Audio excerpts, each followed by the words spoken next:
Welcome to the fifth episode of Inglit Mirrors video series Know Your Theorist. Today we present Paul D. Mann. Paul D. Mann was born in Antwerp, Belgium, and came of age during a time of invasion and occupation by Nazi forces. During the war and for a time afterwards, he worked in journalism and publishing. He found his way to the US just after the war and received his doctorate from Harvard in the late 1950s.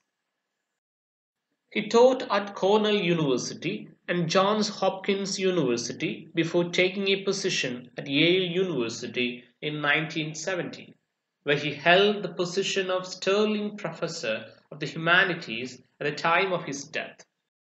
Like many European theorists of his generation, de Man was steeped in the phenomenological tradition of philosophy and literary criticism.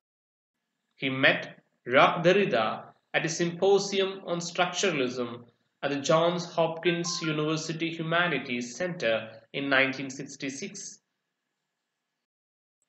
De Man came to be known as one of the founders of Yale School Deconstruction.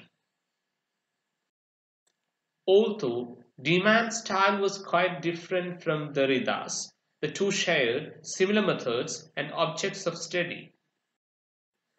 His preferred subjects were aesthetics, rhetoric, romantic literature, especially the work of Jean-Jacques Rousseau, and Nietzsche's philosophy.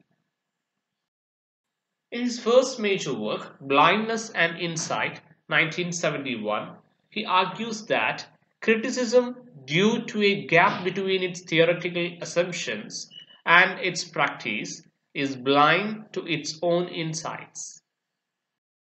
Blindness of the sort that de Man investigates often develops when rhetorical statements are mistaken for literal ones, and vice versa. In Allegories of Reading, 1979, he uses this deconstructionist mode of analysis to explore the works of Rousseau, Nietzsche, Rilke, and Proust. In this volume, de Man emphasizes the vertiginous possibilities offered to the critic when confronted with a text that will not let the reader clearly decide between literal and figural or rhetorical readings. These two volumes of essays established de Man as a formidable and influential critic, despite his tendency to write essays rather than monographs. In his posthumously published Aesthetic Ideology, 1992, he furthers his critique against universalist and idealist conceptions of aesthetics by applying his deconstructionist method of rhetorical analysis to the works of Kant, Hegel, and Schiller. In 1987, 4 years after de Man's death, a Belgian researcher uncovered important information about de Man's wartime journalism career in Belgium. During the period 1940 to 1942, de Man had published nearly 200 book reviews and short articles on literature and culture. These periodicals had come under the control of Nazi occupying forces and were therefore collaborationist and anti-Semitic in orientation.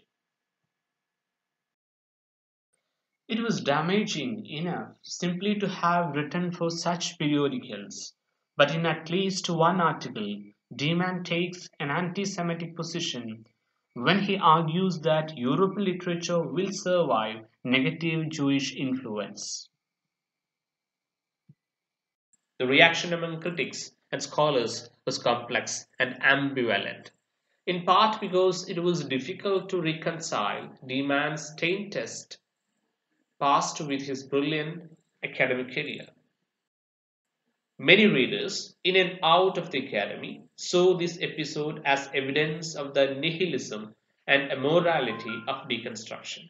Others, especially some of Demann's colleagues at Yale, sadly pointed out the irony of the situation, noting that his mode of deconstruction, especially his critique of aesthetic ideology, was designed precisely to uncover the dangers of language when it is used to champion universalist ideals and social and cultural totality.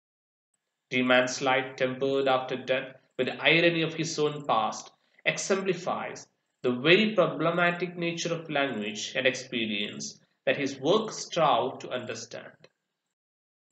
Thank you and have a nice day.